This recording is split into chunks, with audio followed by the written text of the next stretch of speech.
All right. So today I have Greg Sadler with me today.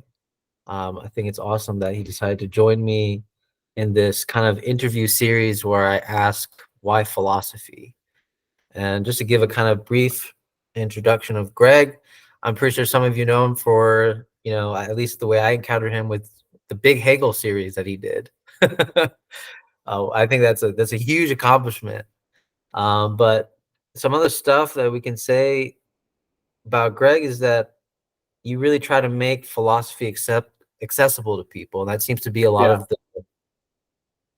the circle around what you do and what your work. Right, you do public speaking. You're related to Stoicism and what it does, and you also run a business, Reason IO, and it also has the same premise, right? Making philosophy accessible. You grew up in Wales, and apparently you're also in Wisconsin for a couple of years, like a decade or so. Wales, Wisconsin. Yeah. Yeah. It's a little village in Oh, got it. Wisconsin. Yeah. Got it. And then you also have a wife and two kids. Yep. So my question, and I'll just be curious, instead of saying why philosophy in the first place, I'll say is philosophy dangerous? It can be. Descartes talks about this. He says there's some people who shouldn't do philosophical doubt, and he's going to advocate for that because it'll take them too far into the territory of doubting everything and never getting out of it, or because it'll like totally shake their foundations. And I guess you could say there's quite a few people who from the outside will perceive philosophy as dangerous, but what they mean by that is that it's threatening to whatever racket they've got going on. They don't want people to think critically about stuff or question the accounts that they're being given. And then, there's plenty of ways of doing philosophy that if you do it wrong, you kind of screw it up. You can really screw your life up with it. So, take the Hegel thing, right? You could be like, well, the answers to every question in the universe are there in Hegel's Phenomenology of Spirit. All I got to do is find the right passage and think about it and apply it to my life. And, if you do that, you'll probably screw up most of your relationships and you're not going to be particularly helpful at your job. And, you'll mess yourself up. And you can do that with a lot of texts, I think you could say, right?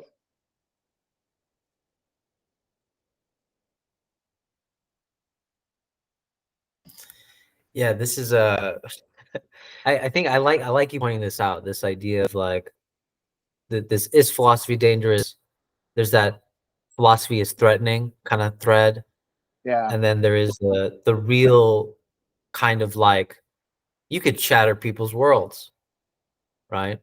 And Yeah. is there a kind of criteria for when we should refrain from breaking people's worlds, rather than kind of getting them almost like labored in, Yeah. getting them to give the labor of the breaking versus doing the breaking.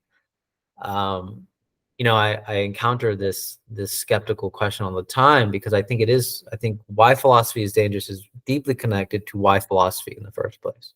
Okay.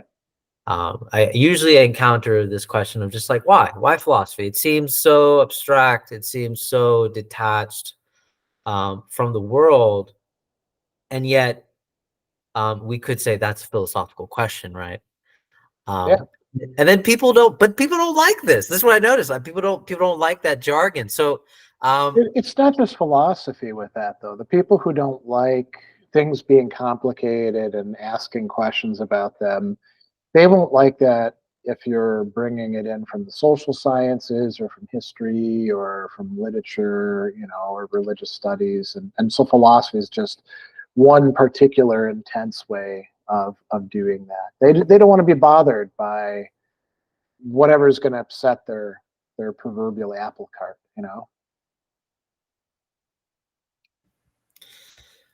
so I guess the next question is, there seems to be this kind of either paradox, or you could say impasse, where to know if philosophy is dangerous or to even feel threatened by philosophy, there seems to kind of demand an investigation of it, of itself. Yeah. And you could see this question is always haunted by where do we begin? I've heard you answer this, several times, and you even responded to me on Twitter about this idea of like, well, how do we really begin philosophy? Is there Yeah. such thing as a nice order to that? And I've always been curious about, the way you answer it, the way you've heard other people answer it, and yeah, I'll get open there. Yeah, so there are a lot of people out there peddling answers, very definitive answers like, well, you got to begin with these books from ancient philosophy and then these from the medievals. And, they set out like a whole curriculum. And, not to say that you can't do things that way, but there's no inherent necessity about that. When people ask me, I often say, well, why not begin with Plato? You don't have to, but it's a good starting point. And then they'll be like, which book must I start with? And you'll be like, well, I don't know. I mean, you could do the Ion, it's the shortest dialogue. You could do the Apologies, I often do with my intro students. You could start reading the Republic if you want to. None of these are going to like break your brain or, set you up for failure down the line. But you don't have to begin with Plato. You could begin with the pre-Socratics. You could begin with people from modern philosophy. You can think of philosophy as like being a big city. There's lots and lots of roads and edifices and museums and housing complexes. And you don't have to just come in from one direction. You can come in from all sorts of places. The real question is like, how much time are you going to spend there?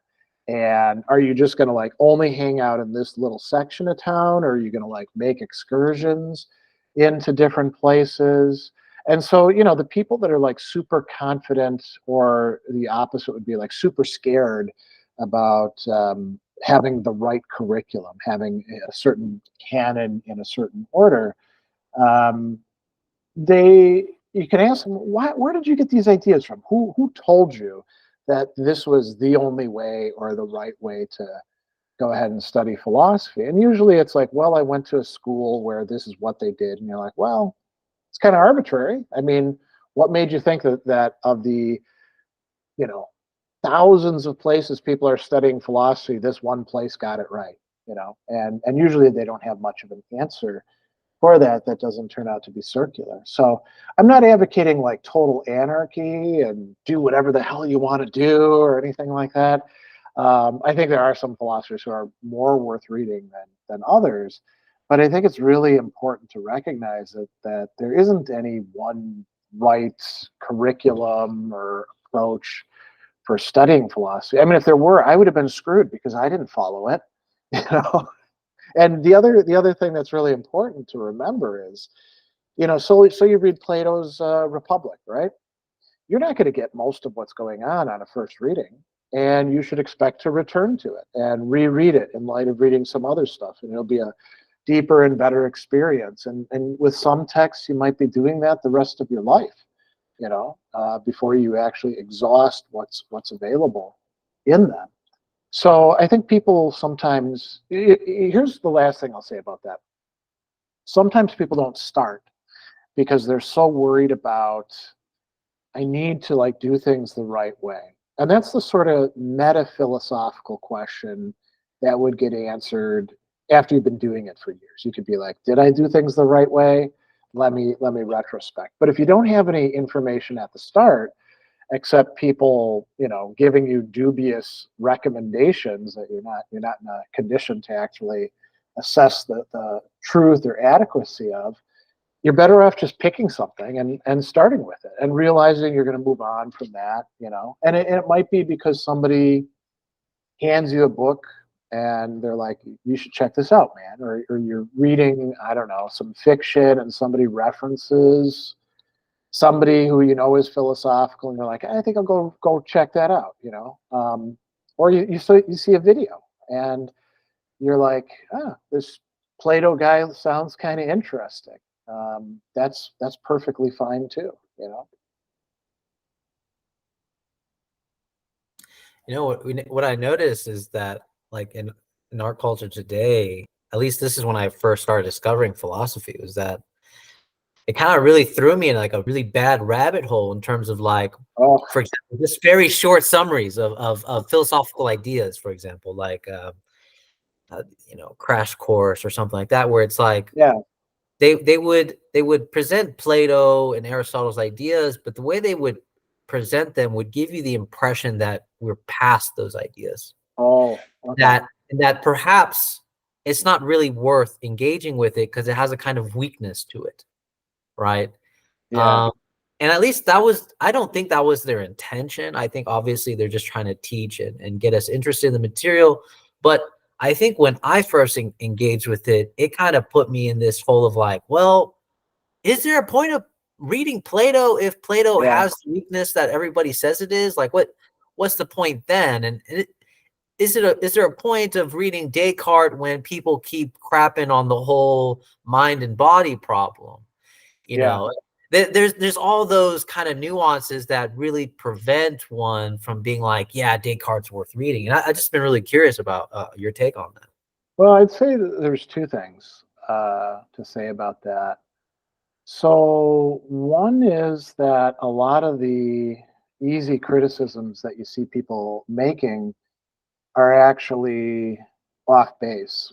Um, so like take Descartes and the mind body issue, right? So actually, I was at an event last night and I had somebody, and I didn't correct her about this, talk about how Descartes set us down the wrong path when it comes to like medicine and the body and the mind and the mind body connection, that he totally loses. And what I could have said is, well, that's a common misconception about Descartes, that actually reading Descartes would help you out with, because he is very interested in the connection between the body and the mind.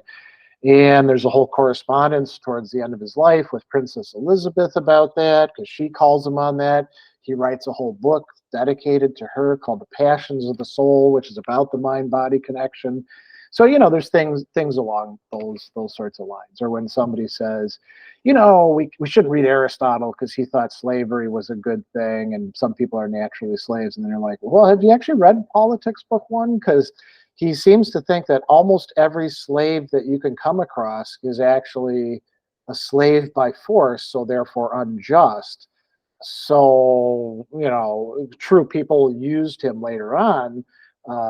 They distorted his views, but that's not straight Aristotle or Plato. You could say, well, Plato, has this whole doctrine of the forms. And yeah, he does actually have a doctrine of the forms, but it's a hell of a lot more murky and complicated than what, thumbnail sketches of it put it out to be. And so the answer to that is, well, you don't know whether the people who are criticizing actually have it right until you read the authors, and not just read the one text that they bring up, but read widely in it. And that's kind of a work. So maybe what you should do is, when you hear criticisms, you should be like, well, that sounds like a criticism. I don't know that it is. I don't know that these people aren't full of crap, or have an agenda or something like that. I better check for myself, you know. So if you read Schopenhauer, and Schopenhauer's like, Hegel is a terrible charlatan, I can't imagine why anyone be so stupid as to read him. You can read the Hegel and you can be like, wow, this is some tough stuff to read. And Hegel's not a great writer, but he certainly isn't a charlatan. Schopenhauer, I don't know what the hell he was thinking writing that sort of stuff. So that's one thing you can say. And the other thing that you can say is, there's a lot of ways of doing philosophy, a lot of different traditions out there. And the idea that if somebody is criticizable, that they should be left behind. It's obvious that they don't matter anymore. That's an idea that's only found in a few traditions of philosophy. There's other traditions that are like, well, you read them precisely so you don't fall into the same mistakes, or you read them to see if you can go beyond those mistakes, and you improve upon their point of view. I'd say that contemporary analytic philosophy and contemporary continental philosophy both tend to produce this, if it's criticizable, we must go beyond it mindset in their own different ways, you know. But it's kind of a limited parochial point of view that hasn't been the case for all philosophy. And we, you know, this is another maybe third issue. There's often a lot of substituting one particular way or one figure in philosophy for like philosophy capital P in general. And I'm not saying you can't do that, but when you do that, your meta philosophy, your philosophizing about philosophy ends up being pretty weak and you know, easy to show the inadequacy of. So yeah, those are my ideas about that. No, that's really good. I mean, that does seem to be a lot of the impression about the criticism is the implication that we should overcome this thing Yeah, versus a kind of more other approach would be like, okay, if this is the criticism, did we actually really understand what we gathered from Descartes? I mean, I actually recently kind of went back out of just curiosity to Descartes, especially when he drops the whole like, I think, therefore I am kind of thing. What yeah, was really captured by, and this was like a really significant qualitative difference for me, was how Descartes is so personal about his investigation. He's like, I really want to look at this. I'm trying to understand this. And I feel like that's something that's like very important to not be overlooked sometimes, because it's like yeah, yeah, it because you can say the cutting off of oh yeah, I think therefore I am makes him such a detached thinker of yes, this is how I came to this conclusion.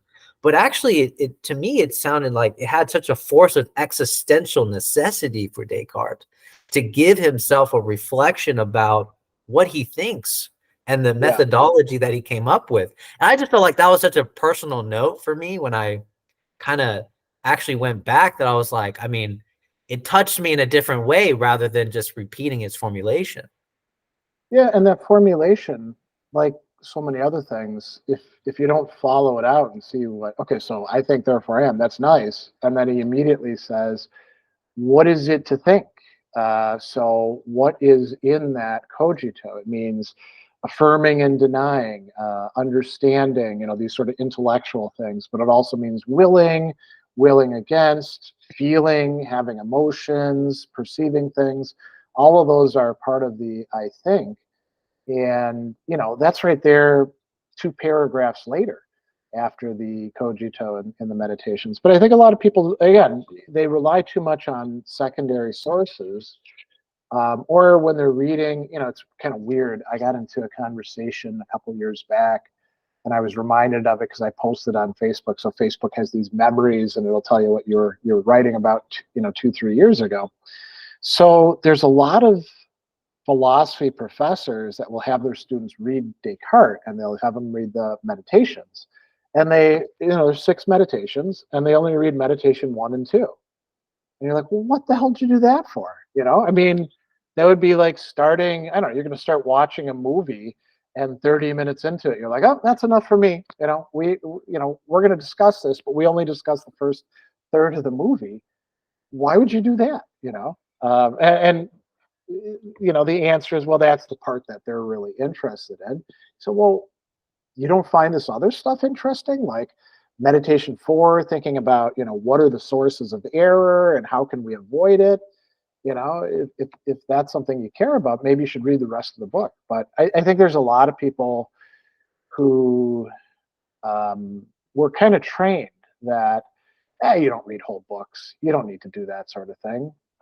You just you know, read the little bits that people agree are important. And when you do that, it's sort of like, again, if we use the metaphor of the city, that's sort of like coming here to Milwaukee and somebody says, well, you know, you got to go to this restaurant and the art museum, and that's it. That's all you need in Milwaukee. You know, as a matter of fact, don't even look at anything while you're going from that restaurant to the art museum. You don't want to get distracted by anything else. You'd be like, there's a whole city here of stuff that even people who live here quite often don't know that much about, how about you, like, wander around a bit, check into your hotel, and then take a walk around the block, poke your head into some of the stores, get on Yelp and see what other restaurants are there, see what local landmarks and parks are near you.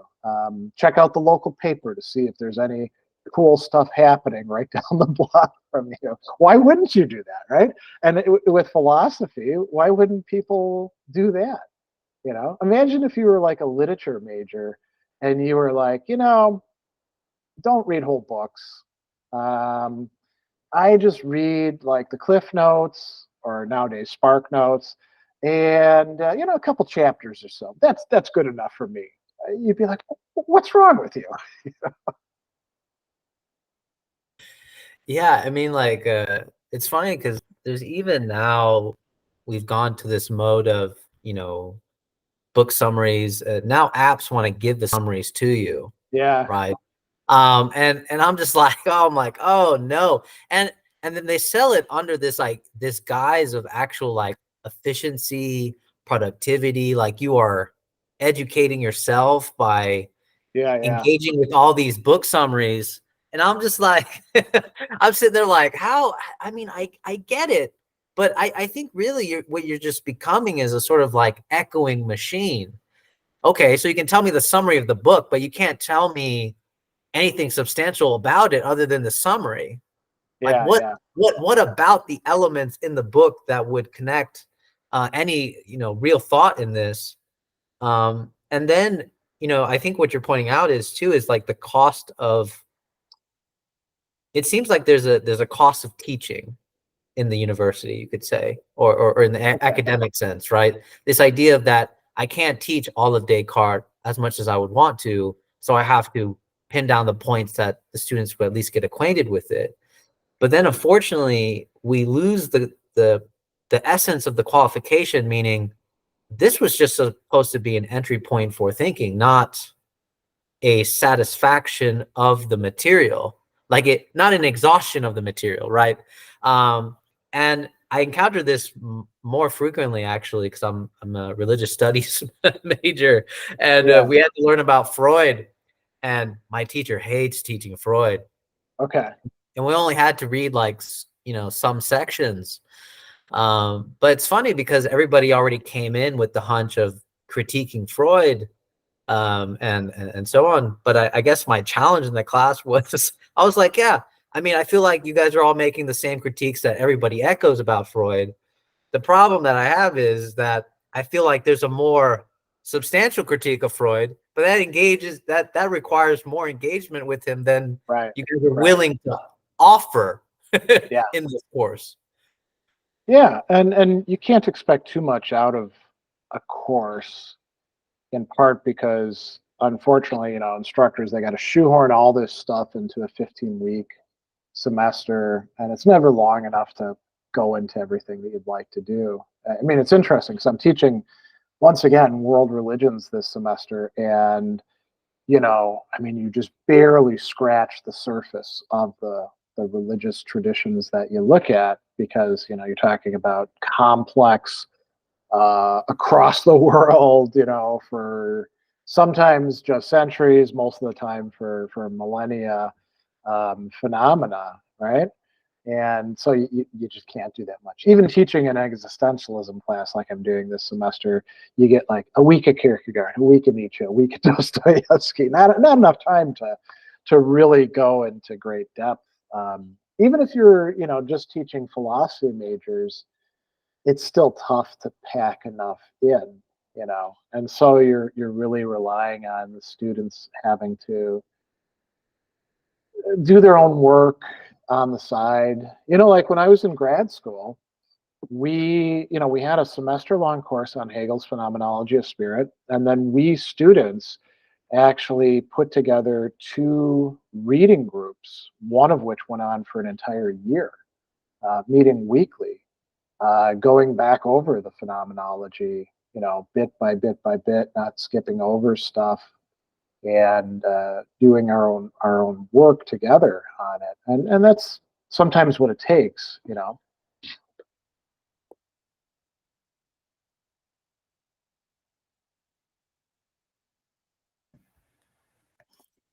I do like this. I like this, like these points that you're making with the necessity of even the book club as a kind of source to navigate the shortcomings of just like a strict, I teach Kierkegaard for 1 week. I teach Yeah, the Existentialists another week. And I've always said this, and it's funny because I think secondary sources, or whether we're teaching or we're reading from a secondary source, I think like for me, what is beneficial about a secondary source, a good secondary source is what makes me interested in the primary source. you yeah, know, like I feel yeah, like yeah. Well, that's like yeah, it's a great way to put it. that's If they turn you off from it, then maybe that's a sign it's not a great secondary source, right? yeah, no, yeah, exactly. I mean, I think, like, for example, I think one of my favorite writers, he's like psychoanalytic, but he's like an essayist, Adam Phillips. Like Adam Phillips is such a good writer, in my opinion, when he talks about Freud, that it got me really interested in Freud. And I think just by doing that is like just is a good virtue to have. I mean, the fact that he Yeah, got me interested in Freud without just sort of labeling it as this is a ban zone. We shouldn't read Freud. There's no point in reading Freud. We yeah, can't gather anything from reading Freud. And so even these new books that come out with like Descartes, um, and they're sparking new interest because it's like, I didn't know Descartes could affect me in my current life. I didn't know Shakespeare could change my life, which is the title of yeah. a book. you know? I mean, wouldn't it be extraordinary if there wasn't anything to learn from an author that people somehow for centuries thought was worth reading and teaching, but somehow here in 2024, it's exhausted. There's nothing to learn, you know? I mean, how the hell would that happen? And so the people's sort of like confidence in asserting that sort of stuff, you got to wonder where does that come from? And I don't have an answer. I suspect it's probably in a lot of cases, a product of not reading well enough, but also dealing with psychological dynamics or problems of their own.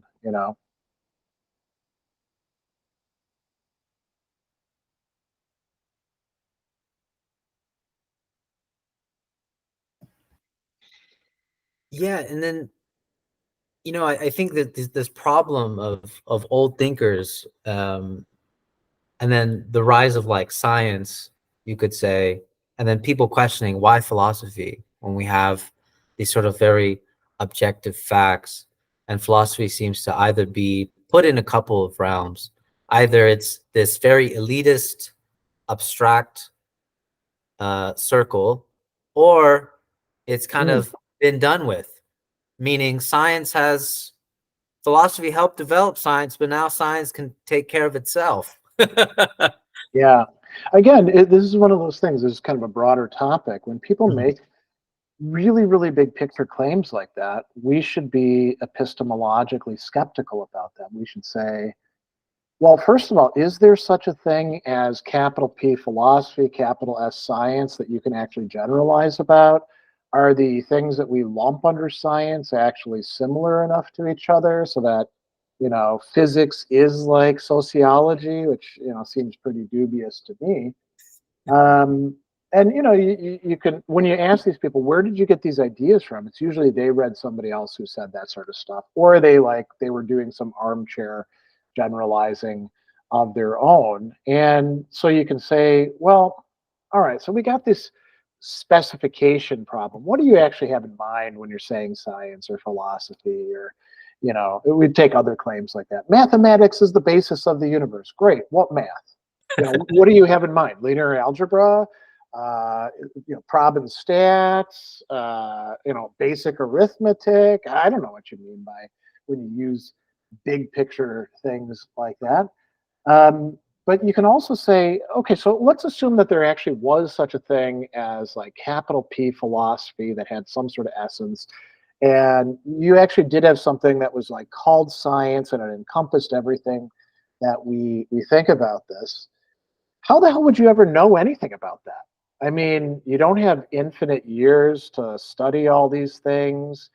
How could you possibly make these super sweeping generalizations and not just be full of crap, you know? And I think that's what you do. And I've worked with clients because I do philosophical counseling, which is taking ideas from philosophy and approaches and helping people with life problems. I had a guy who had been listening to too much Sam Harris, and he got the idea that free will doesn't exist. He doesn't have free will, and it was really bothering him. Mm. And it was pretty straightforward what I did. I said, well, how the hell do you know that Sam Harris has got it right? You know, he sounds good. Well, I mean, anybody can sound good if they have a crew working their podcast and they've done a little bit of research and they're a nice glib speaker. But how do you know? And this is an epistemological problem, right? How do we know that these people aren't just full of crap or making it up or deluded by their own ideas that they become captivated with? And the answer is, well, they don't.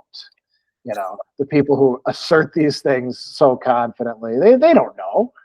And so, this actually is one of those things where maybe like taking Descartes' advice could be helpful. If Mm. somebody has fooled you once, you don't have to trust them after that.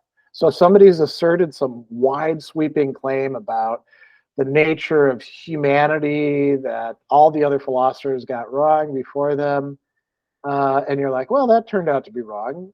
Maybe the next time you're listening to their podcast, be a little skeptical when they start talking about stuff. But there's funny people just very often it seems commonsensical, but very often people don't do that, and you're like, well, why wouldn't you? I mean, if you were going to a bank and putting your money in there and the money was just disappearing over time, wouldn't you go find another bank Mm. and not keep trusting them with your paychecks? So why the hell would you do that with ideas that you're stuffing in your head and using to manage your life? It's interesting because I'm also like a preceptor for one of my classes, like a teacher's aide. Okay. And what I've noticed when my professor's very adamant about critical thinking, but what I noticed when they had to write papers, they couldn't come up with counter arguments. They had to Oh, find a counter argument, which was it was really concerning to me because I was like, they would yeah. come to me and they'd be like, I can't find this counter argument. And I'd be like, what do you mean find? They're Yeah, like yeah. trying to literally Google the counter argument to whatever they're saying. And I'm just like, I'm pretty sure you possibly could, but that's not really what our professor is asking. What our professor is asking is, you have to think through your argument and what are the holes and gaps, and that would be the counter argument to what you're Yeah, proposing. yeah. And they just had a hard time thinking about this. And I remember we were reading Jonathan Haidt and his whole idea about moral dumbfoundedness. And I was asking questions and I was trying to be critical with them. And one of the girls says, I'm afraid. And I said, why are you afraid? And she goes, I feel like he knows more than me. That's why I don't want to say anything. And at Okay. one, yeah, and again, it's a respectable position. But then it was just like, but how do you know that he knows everything? I mean, he's making huge claims about evolution, religion, sociology, and he's Yeah. basing it all on one model. And one very binary model too. Yeah, I yeah, mean, absolutely. usually these things that make their way into the trade publications are so oversimplified that you're like, well, can this possibly be right? I mean, seems kind of dubious, but yeah. Yeah, I mean, that going back to the student who is concerned, I mean, maybe they feel like, well, whatever counter arguments I can come up with, they're probably crap. And you can say, well, sure, because it's a philosophy class. Nobody's asking you to write a book about philosophy or get up on the stage and explain it. It's fine to make crap arguments. Socrates, when Plato has him talking, some of his arguments are bad. And we can look at them and say, how could they be improved? I love the meme of the Plato dialogues where it's like Socrates got that big long paragraph of like everything he's saying, and then Yeah, his interlocutors are like, yeah, I think you're right, or something like that. It's like a very small, it's like a little meme of that. And I always find it funny, even though there is some real interlocutors that give a real pushback on what Socrates is saying in the dialogues. Um, but yeah, this question, I've been curious about what you think about this, because I think why philosophy, this question, is a kind of temptation to make it a kind of utilitarian kind of thing. Like, okay. what's use we can make of this? How can we make it more proficient? And I think that question is Yeah. already something that annihilates itself, because the moment you ask why philosophy, then you enter into, okay, where do I begin? I want to do it the right way. I want to start somewhere where I succeed. Um, and then you start understanding over time that, like I did, that then there's like, well, how long do I spend on Aristotle? How long, when Oh, is it yeah, good enough to, when is yeah. it good enough to move on from Aristotle? And it seems like I think I think Hegel got it right in the sense of the fear of error is the fear of truth. When he says that line, I really love that line, because whether we are criticizing, trying to read, I think that we want to get it right, and I think philosophy is more about all the ways that we got it wrong, perhaps, or all the ways that we could get it wrong, versus a sort of very confident position, and remaining in that position. But yeah, I'll be I curious mean, what you think. it could be both of those. It depends on who's doing the philosophizing, I suppose, Mhm. Because if it was just about ways we get it wrong, I don't think it would be very interesting. Oftentimes we get things partly right, partly wrong. And like today, I was teaching a online class in my Study with Sadler Academy about Aristotle on temperance and courage. And I pointed out the fact that Aristotle is a weirdo when it comes to temperance, because everybody else in the ancient world, they're like, okay, so it does have to do with food and drink and sex, but it also has to do with other things that we take pleasure in, like getting massages or laying in the bathtub or pick whatever else you want, right? And Aristotle, he wants to like zero in. No, it's not about mental pleasures, like watching, TV shows too long. It's not about pleasures of the eyes, not about the nose, not about the ears. So, listening to music too much. It's really just about taste and touch, and just these particular pleasures. And you're like, what the hell's this guy doing? The structure of the virtue, being a mean, between two extremes, that works. We don't have to throw that away. He's got that part right. But why this weird narrowing of the scope of something that everybody else views as one of the important cardinal virtues? And I don't have a satisfactory answer to that at this point, other than, well, it's kind of a weird quirk. So more of a that than a why. And I can say, as I did to my students, we probably don't want to buy into his point of view on this, but we do want to buy into this stuff over here. And I think that's a fine way to do philosophy, to say, well, I like this, I don't like this. And ideally, we should have some reasons, why we like X instead of Y, but it could be okay. William James, he's got this great essay, the Will to Believe, and one of the things that I really like about it is he's got some scope in philosophy and science, because he's a psychologist as well. Shouldn't just be about pure logic or intellectual side. It's also driven by our, what he calls, our passional or volitional nature. And it's okay to, not with every single thing you do, but with some things, to be like, I want to read this philosopher because I see eye to eye with them on some stuff, and maybe I'll see things differently 10 years from now. But for the time being, I'm working with this, and I'm going to see if I can make this work in my life. And if it turns out to be a dud, well, then I got to go find something else. Yeah. So, yeah. Yeah, I like this because I think for a long time I've read Martin Buber Oh, actually. yeah.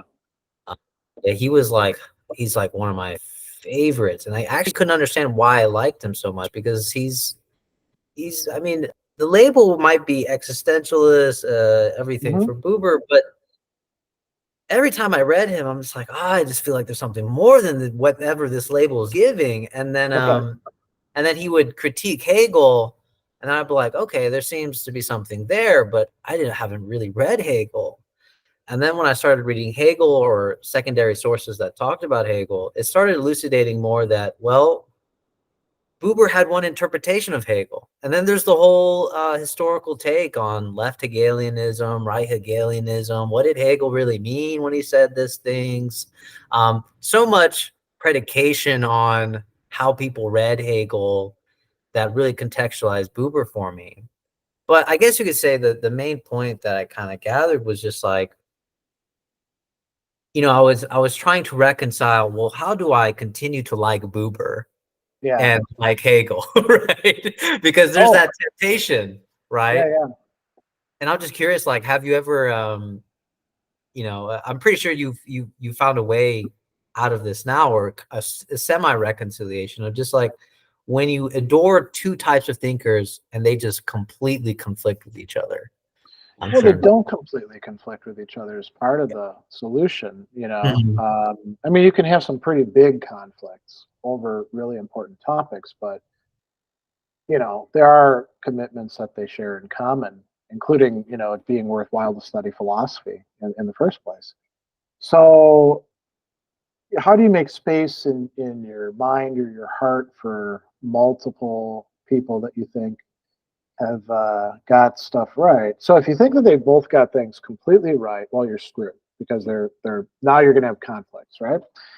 But if you're willing to say, well, I think they got some stuff right, and there'll be some places where I have to choose this guy, not this guy, then you're okay. And then it's just a question of whether you do that in a way that you can feel all right about because it's fairly rational. Maybe it's good to get other people to help you with that. You can be like, hey, if you think I'm really going off the tracks, call me on that. If I claim to be like let's put a couple fairly incompatible thinkers together. If I'm an Augustinian Spinozist, Nietzschean, well, I'm probably not understanding those thinkers, or I mean something really, really weird and different from them, and so, if I'm doing that and I'm a first year student, somebody should be like, yeah, I think you need to actually maybe remove those hyphens and figure out which of these guys you wanna stick with more.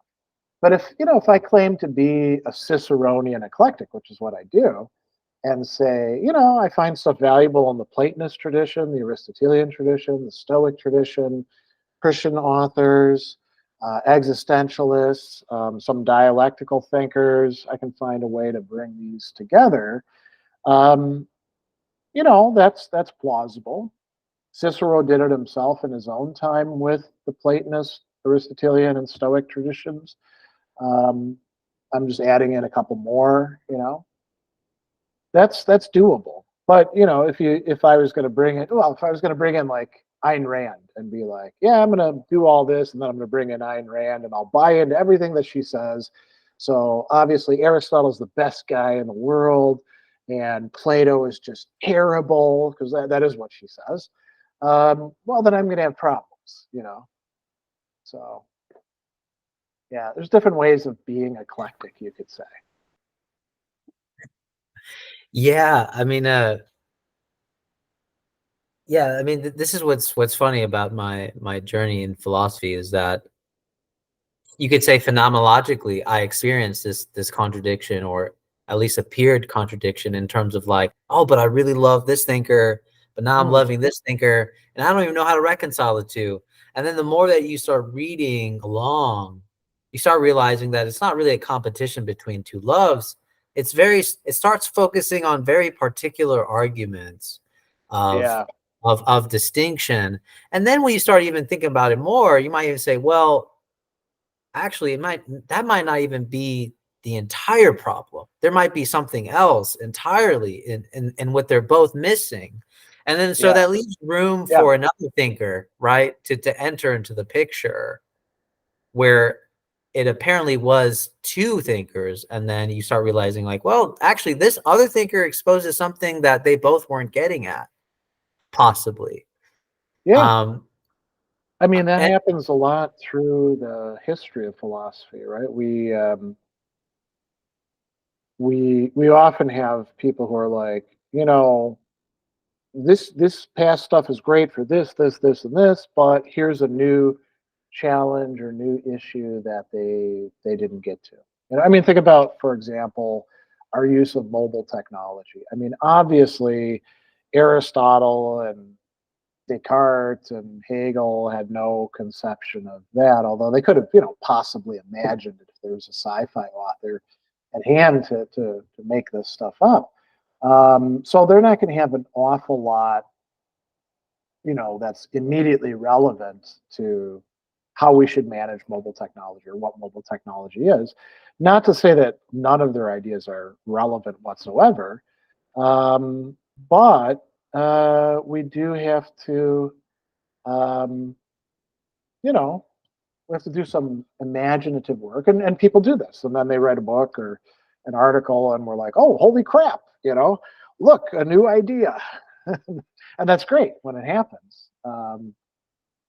I mean, I don't think sometimes we get a distorted idea from looking at the history of ideas because everything is so telescoped that it was like new ideas all the time. They usually take a while, and they have to be diffused and people have to catch on to them and then talk about them for a while and ask what do they actually mean, and then we can actually explore those sorts of things. I'm usually pretty skeptical of the whole, like, because I've been reading some postmodernism with Davoud, and already people are talking about, like, okay, we got to overcome postmodernism, and I'm just Yeah. like sitting there, and Now, when if I'm they reading, if they understand what postmodernists actually mean by postmodernism, there is no overcoming of it because there's no one single thing to overcome. It's not like Mhm, an ism.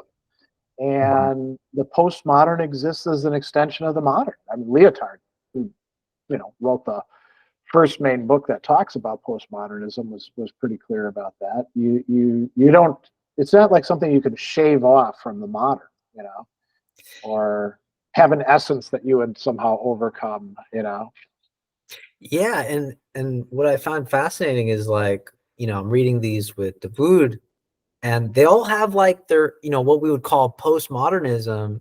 All these philosophers have their own kind of methodology of Yeah, approaching this problem of modernity. And what you notice in, like, contemporary culture is people kind of just echo the conclusions of the postmodern philosopher. that's Like, right. Yeah, yeah. it's all relative, right? It's all relative, and I'm just like, yeah, but You won't actually find any genuine thinker who we talk about as being postmodern who says everything's relative.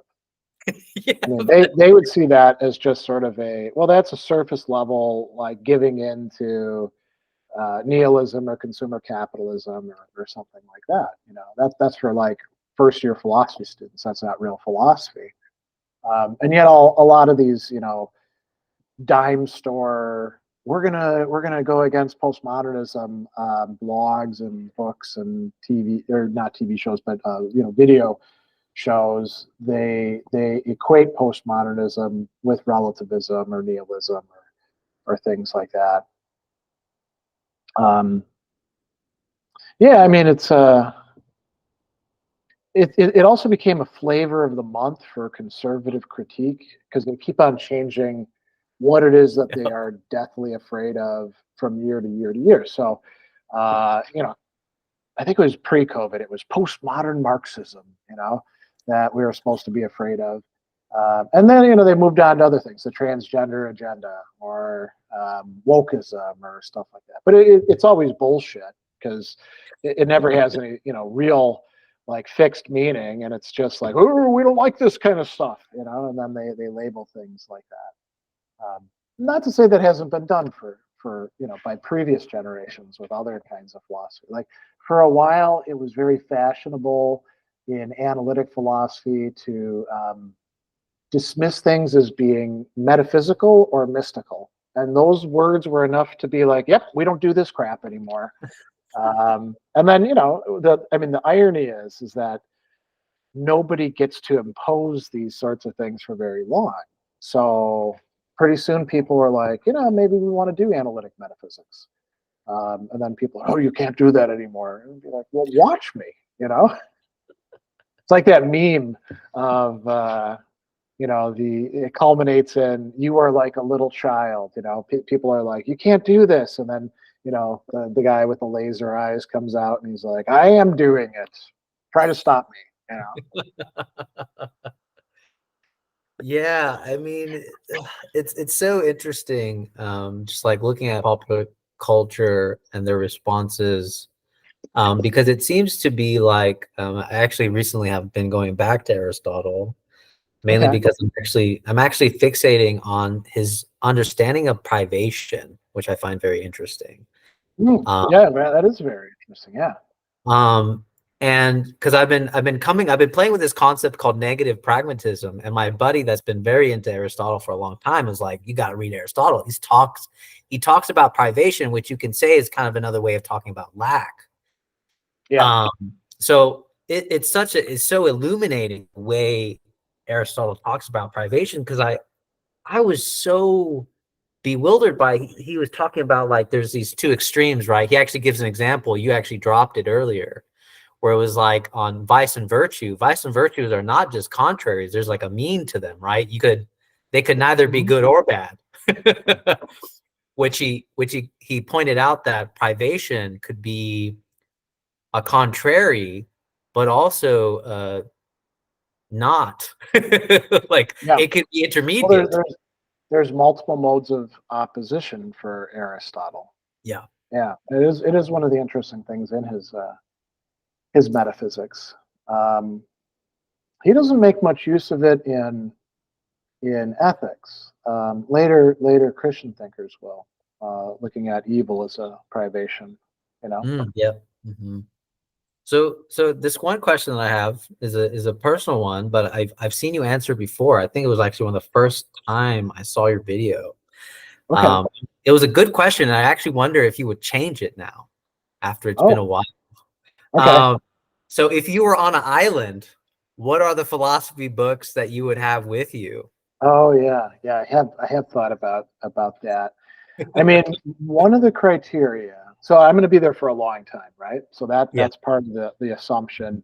Mhm. You want to pick, and there's another thing too. You can't pick like the collected works of that's cheating, right? So you want to pick things that are rich, ambiguous. You're going to have to read them and reread them a number of times. They're interesting to you. They also are things that you enjoy reading. So, you know, you don't just pick Kant's Critique of Pure Reason because you heard it's a good book, you know. So it's really funny that a lot of people, when I had that first video, they're like, I don't understand why Kant's first critique isn't there. And I'm like, have you read it? You know, it's interesting, but also really dry at the same time. And if I was going to take a book of Kant, it sure as hell wouldn't be the first critique. If I was going to pick a critique, it would be the second or third because I like those more. You know, who told you that the first critique is the important thing? So yeah, I probably would end up revising it. I've thought about shooting another video where I would actually give it some serious thought. Um, there are some works that I've read or reread since then, and I want to say it's more than 10 years ago since I shot that video, where they're interesting. They're a lot of fun. I'd enjoy going back to them. And some, you know, like I don't know that I would bring Hegel's Phenomenology of Spirit. I mean, I spent 10 years basically doing the half-hour Hegel series. I've probably read that enough. You know, Mm. if I was going to be on a desert island, it's not that I won't read Hegel in the future. I still do, and I'm doing a bit of writing on him. But would I take it to the desert island? Maybe not. He's not a great writer, you know. Um, Maybe nowadays I actually would substitute Schopenhauer's World as Will and Representation, because Schopenhauer's a lot of fun, and Mm. he's wrong about most things where in his metaphysics, I would say, I Yeah. think, but he's wrong in interesting ways, you know. Mm. And I've also read other authors who I hadn't read at that time, you know, Mm. because I'm always adding uh, new thinkers to the mix, you know. Mm. But the thing is, you want to find books that are long enough that you know you don't want to take, like, people are like, I would take Wittgenstein's Tractatus, and I'm like, well, why the hell would you do that? I mean, somebody told you that was an important book, and yeah, it was important at a time, but most of it's just baby logic, you know. And then Mm. there's a few reflections at the start and a few at the end that are kind of metaphysical or about philosophy of language, but it's there's not a lot of content there. I mean, then you could be like, well, you should take Wittgenstein's Philosophical Investigations. You'd be like, well, yeah, if you want to see some guy groping around and every, 10 paragraphs say something interesting, sure. But, if I had to pick one single Wittgenstein book to bring, it would probably be the Remarks on the Foundations of Mathematics. Mm. And frankly, part of that would be because it's longer, so there's more stuff there, you know? So I don't know. I'd really have to think it through. And I probably should make another revised video about that. But I've also been thinking along those lines. People have been asking, okay, put philosophy books aside. What literature do Mm. you take to the desert island? What novels, what poetry, what essays. So maybe I'll do one of those first Mm. before I do a revised version of the 10 philosophy books. Yeah, yeah. Time is time is one of those testing qualifications. And even when I'm thinking about what would I bring to an island, Yeah. um, and as you were talking, I was like, oh man, yeah, completed works, that would be cheating. Yep. Because what I noticed was that what I found enjoyable may not be the true testament of time here. Um, because one, I really enjoy Plato's dialogues, mainly because I just love reading dialogues. Yeah. I think that's so enjoyable to me, and I can imagine myself really enjoying it. But then the question is, if we're not doing completed works, your question would be, okay, but what dialogue? What dialogue from Yep. Plato would you be reading? And you got some contenders for that, right? I mean, the obvious one to take is the Republic because it's long. I mean, you could take the Laws, which is even longer, True. but not too many people read it. And if you're not going to take the Republic, then the question is, okay, what do you consider great enough that would be worth spending time with? And like in my view, it would be the Symposium, then, which is one of the most dramatically complex of the dialogues, even though Mhm. it's pretty short. But maybe you wouldn't want to. Um, maybe you wouldn't want to bring that one, and you pick something else instead. You know. Mhm. I mean, I, Yeah. I would probably take a work by Cicero, and it wouldn't be a short work. It probably would be something like On the Ends, which has 5 books to it. Oh, okay.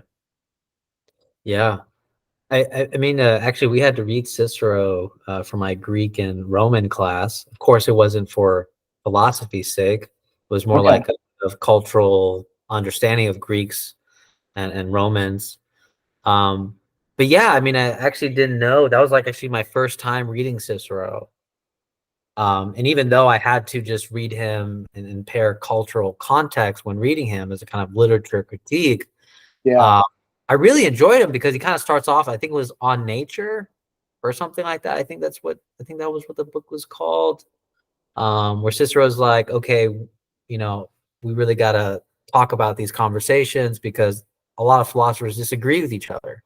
So we have to have a conversation about what is really happening here. And so it's Yeah. like a series of dialogues, but like really long dialogues. So like interlocutors really going for a long time about why their philosophy is correct over the other one. And Yeah.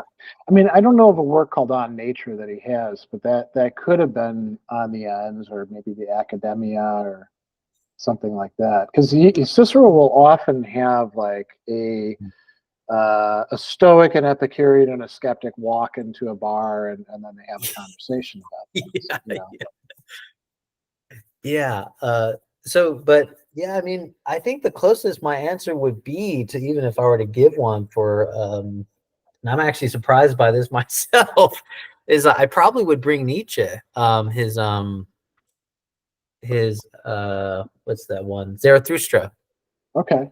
I would bring Yeah. that one mainly because I feel like that book is so fun to read, and I could just keep ruminating about what he means by this. What does he mean by this? Yeah. Yeah. And it's so enjoyable too. When I first read it, I was like, I don't know what I'm understanding. I don't know what I'm getting from this. Yeah. I'm enjoying it. It's really fun. I would read it again. I probably could keep reading it. And I think that actually brings up another point, which is this kind of fear of not getting it the first time, of not understanding it, Oh. Yeah. of understanding that I'm just reading words on a page, and that's the most brunt of what I'm getting at. And yeah, let me know Yeah. how you've navigated that, or how you've helped people navigate that kind of pressure of. Yeah, I mean, part of it is you just say, well, listen, you're not going to get it the first time. You're going to have to read and reread. And I tell all my introductory students that even in the class, they should expect to read the text through multiple times. And then they should expect that for any text that's worth reading.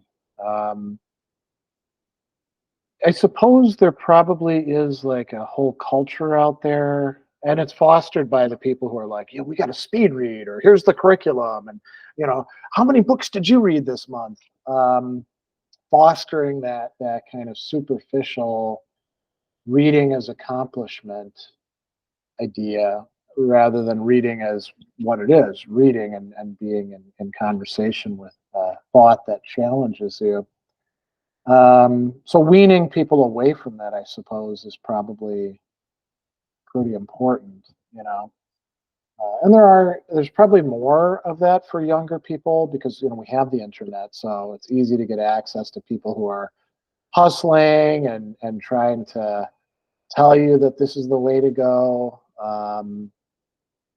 That this is what smart people do. I mean, it's kind of funny because there's that like saying that they use about certain people. This is the person's vision of what a smart person is like, and all those bros out there, because they're almost all guys who are like peddling these programs. They're all dumb people's ideas of smart people because they're all dumb, but clever, superficially clever, but they don't go anywhere, and it could be philosophy, or it could be great books, or it could be history, or it could be, pick anything. It doesn't matter what the content is.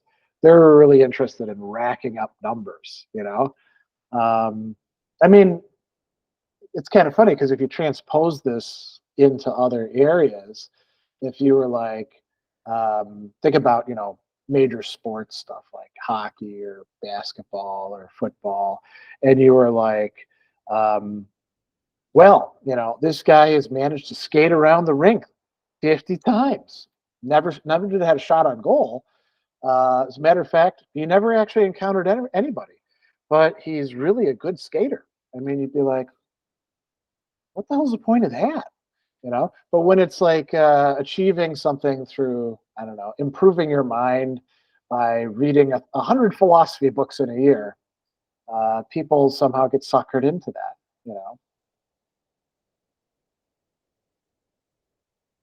Yeah, and what's interesting about like being suckered in that, like, uh, you know, because I didn't have like any formal philosophy, teaching or anything like that. Yeah. Um, that you could say the temptation is always there because like you're like looking, you're like, okay, if I want to start reading Foucault, where do I start? And you see it's a Mm, popular search on YouTube or like a popular search on Reddit. yeah, yeah, And then you start realizing that you're like, yeah, I don't know. You know, I started getting into the loophole of just like, yeah, I'm not sure if I want to start this way. I'm not even sure if this is the person I want to read. I'm not sure if you know, this is the path I should be going. Um, I'm not sure if I'm right either, but you know, there's always a bunch of comments about reading certain thinkers where it's like, well, if you want to read Kant, you got to understand Hume. But then if you want to read Hume, you got to understand this. yeah. And I'm just sitting there like, This entire like genealogy of people you got to read. Yeah, yeah. And I'm just like, well, you know, that's really not that's not that helpful, even laying that genealogy out there because it's yeah, like it it prevents me from trying to explore something that is just going to be messy anyways. I think from the beginning it's going to be messy. I don't know where to start. You could say Plato's a good start. I actually really like reading the Apology first yeah, because because it sets it up like this idea of like philosophy is death and dying and it really to me it sets the emotional uh experience for me. I'm just like I'm constantly yeah, dying. I'm constantly on trial about why did you say this? Why do you believe in this? And being almost posed as a kind of danger not only to others but possibly to myself if I'm making the claims that I'm making. And you could say that, and I'll be curious what you think of this, is that um it you know there can be things about philosophy that is dangerous, but I think it takes a kind of exploration to see what's dangerous about it, right? That's usually what I tell people of like, okay, if Foucault's as dangerous as you think he is, yeah, then shouldn't we engage with his thinking to understand what's dangerous about it? Because it's not immediately clear. The same thing with Heidegger about him, you know, being a Nazi and all that. I'm yeah, looking for Being in Time, and I'm sorry, I don't see anything that immediately stands out to me that is a yeah, Nazi, right? yeah, yeah. And that is the question. Yeah, there's a lot of that in those cases, and you know, you can say, let's say you decide that Heidegger is a Nazi and Nazis are bad to read and all of that. You could still say, well, an awful lot of 20th and 21st century philosophy is using Heidegger as a starting point. So whether you like him or not, you got to learn his stuff so that you actually know what these people are talking about. I mean, it's kind of interesting with Foucault because, you know, the caricature of Foucault is everything is a prison, which is complete bullshit. And Foucault himself said that in you know his one of his essays, The Subject and Power, I think. Um, I mean, he's interested in the prison system, but there isn't any prison system. There's, you know, hundreds, thousands of different prison systems. They don't all have the same internal logic or anything like that. You actually have to get kind of granular. And when you talk to actual criminologists, they don't read Foucault much. You know, they're like Discipline and Punish. Yeah, an interesting book. Tells us about the Philadelphia prison. Tells us a little bit about some other prisons. Doesn't tell us shit about contemporary prisons. You know, it's not particularly useful. But a lot of people will, you know, again, this is the problem with the secondary lit. They know that Foucault is all about penality in prisons, and that's where it's as if they're like talking, you know, like when you get into an argument and your partner says, "You're not actually arguing with me, you're arguing with the me that's in your head." The people are criticizing the Foucault that they've got up in their head, you know, living up there as a boogeyman or something.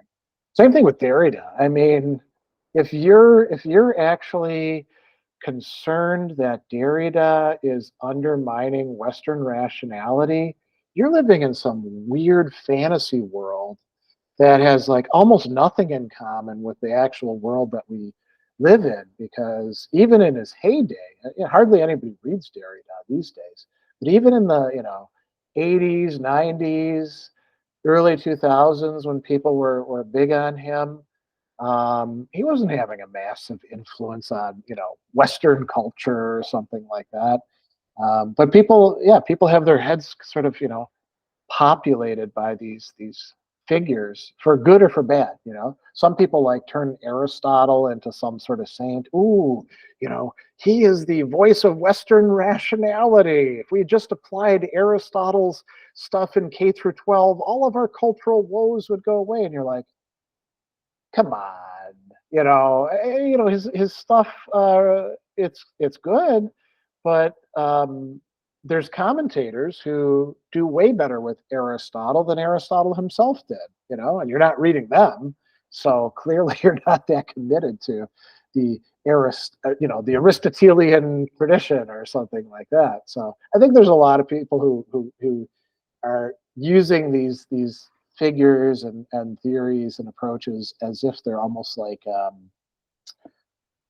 characters in a narrative, and not a very well developed narrative, kind of a way too high level narrative that then they use to inform their life. And you get so much out of it when you actually just read people and see what they have to say.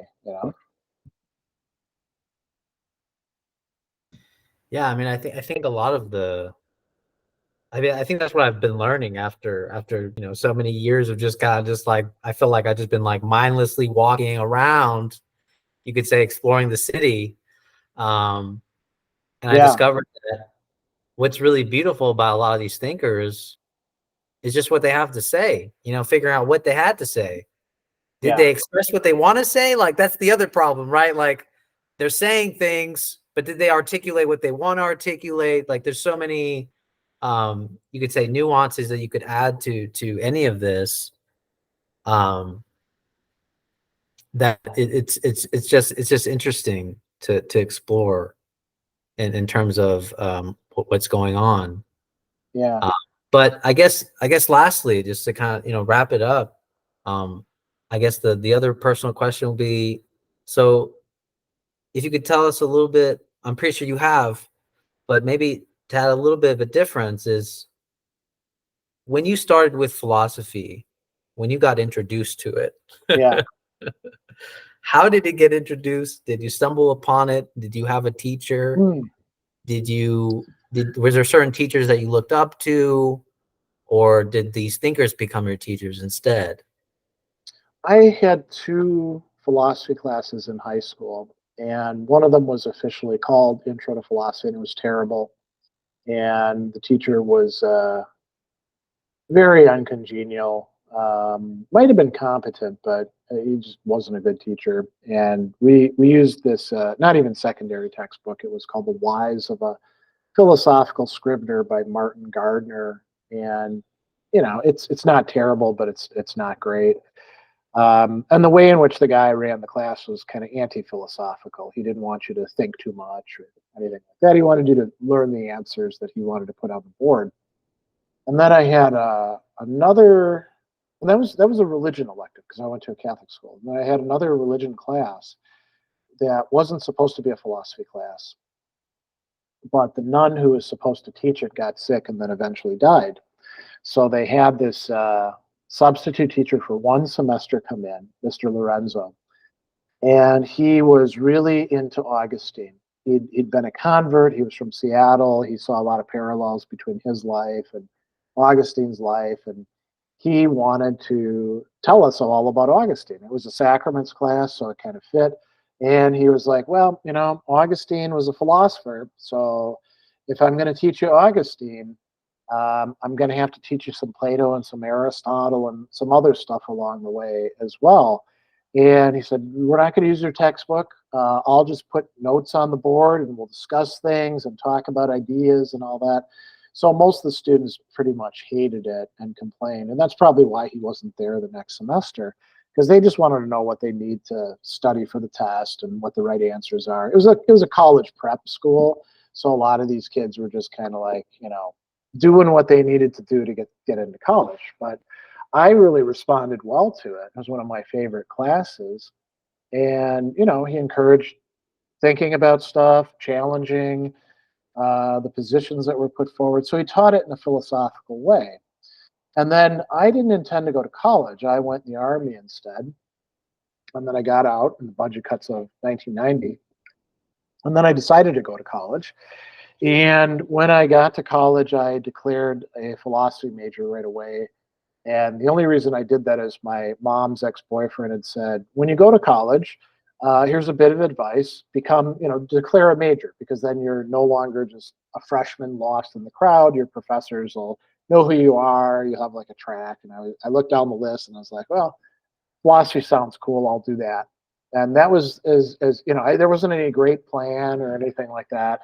And so I just kept taking philosophy classes, and my two teachers kind of didn't care. They were close to retirement age, had other stuff going on. One eventually became the dean, and they just kind of I would take classes with them and we'd chat about stuff, and then they kind of just let me do what I wanted to do. So we had a decent library. I read a lot. I talked with people from other disciplines like history or literature or psychology, and looked at overlaps between that.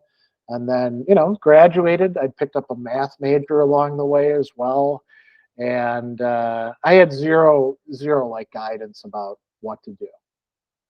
These people were not preparing you to go to grad school or anything, so I didn't have any useful advice about where to go to grad school, how to apply, that sort of stuff. And I took the school that had gave me the most money the quickest, which turned out to be Southern Illinois University Carbondale. And job-wise, it was not a good place to choose to go to, because they were kind of low ranked. But for me, they had an amazing research library. They had a pluralistic department. There were cool people I could study with. I could take classes with the English department for rhetoric, or speech communications for more continental philosophy, or classics for learning my Greek and studying Plato and Aristotle. And it turned out to be really good for me. But I wouldn't suggest anybody else should go down that kind of path. It's nice to have people who can give you useful advice. I just kind of had to figure it out in a lot of cases on my own. And I was fortunate that I didn't like fall through the many cracks that I could have. And yeah, I just kind of stuck with it.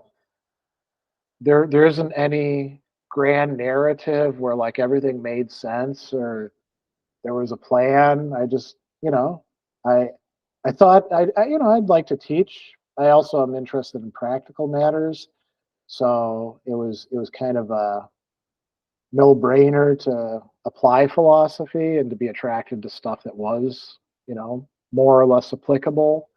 But people do different things with philosophy, so yeah.